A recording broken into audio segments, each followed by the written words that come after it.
Howdy, y'all. I think I need to turn that light back on. It's late, and I thought, what could be more lo-fi than a one pickup guitar?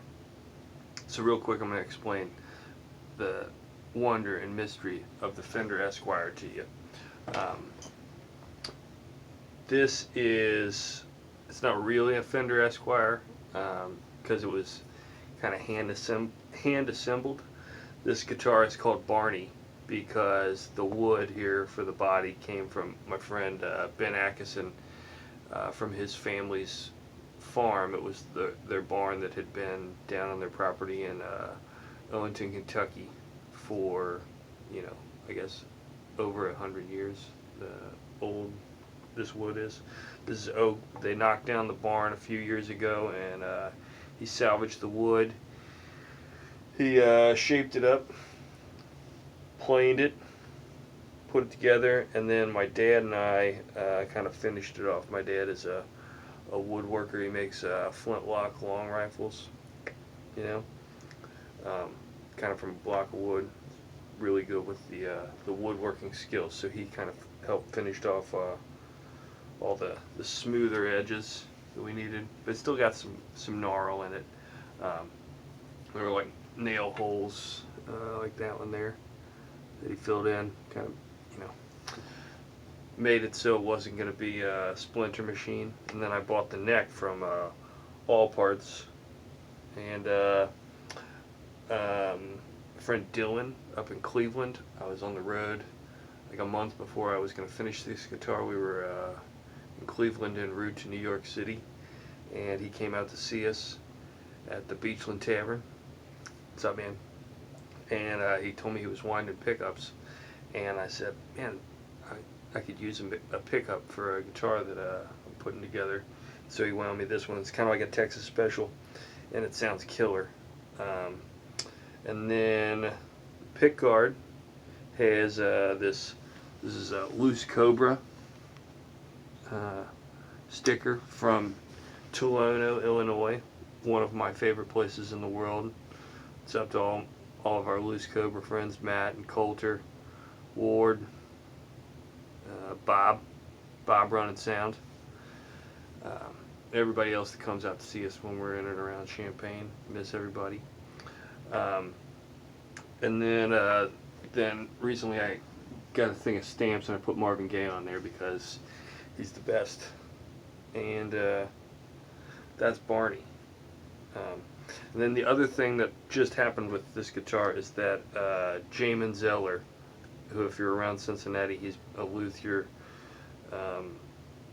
well regarded around here, but he did a fret dress on this because I was having some fretting out.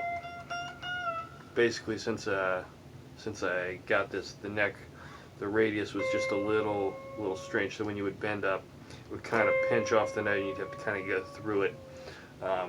And I like wrestling a guitar a little bit, but that was kind of getting annoying after a while, and I gave it to him. And honestly, this guitar plays so good now that I can't stop playing it.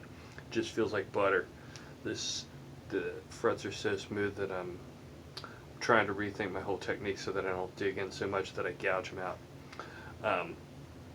But if these are lo-fi lessons, I was going to talk about all the sounds you can get from one pickup. Now, this is a good lo-fi because if you're kind of scared of going one pickup, you still got some options on an Esquire. So here's what happens with the wiring of the Esquire, because you still got to switch like a Telecaster. So when you're back here in what would be typically the bridge position, you're wired straight from the pickup to the volume pot. This does not matter.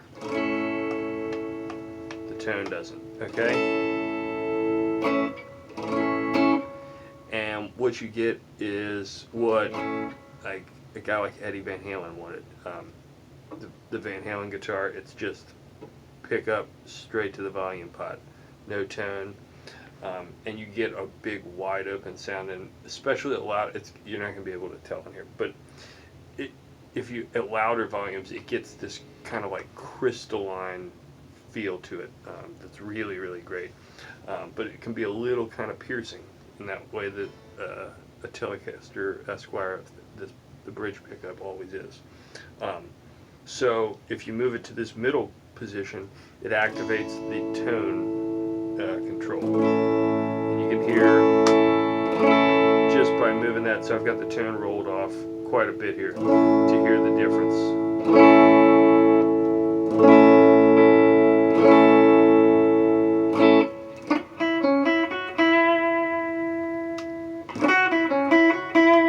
So there the tone's rolled all the way up, but you can hear when you engage it a little bit.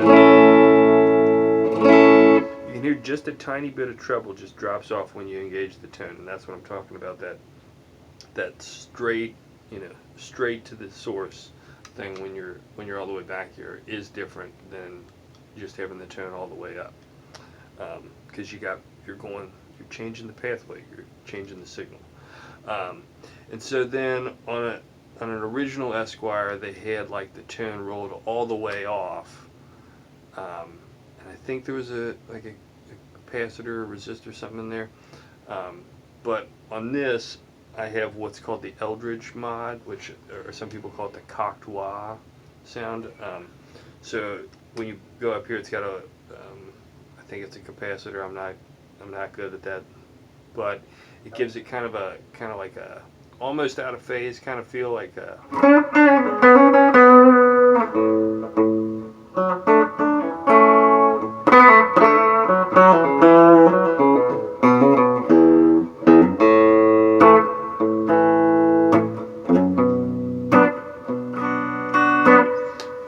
Kind of breaks up, almost like having a little bit of overdrive is how it sounds to me.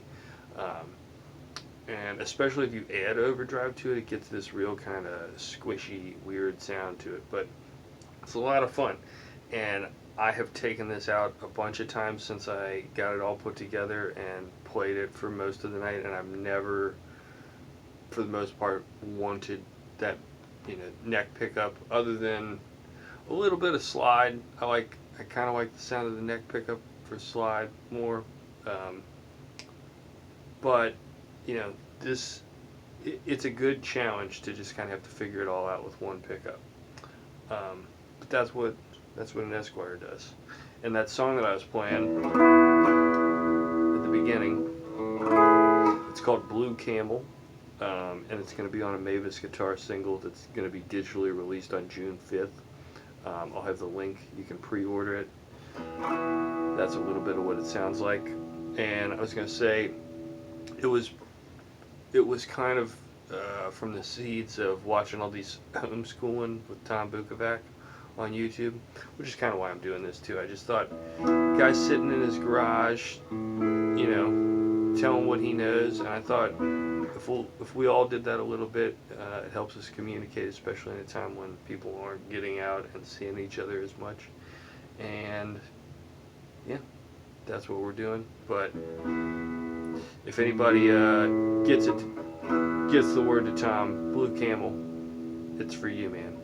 Thank you for the homeschooling lessons, and thanks for people that have been watching these. I've gotten plenty of nice text messages and different kinds of emails and all that stuff saying that you enjoy these. So hope to see the top half of your faces in the real world sometime soon.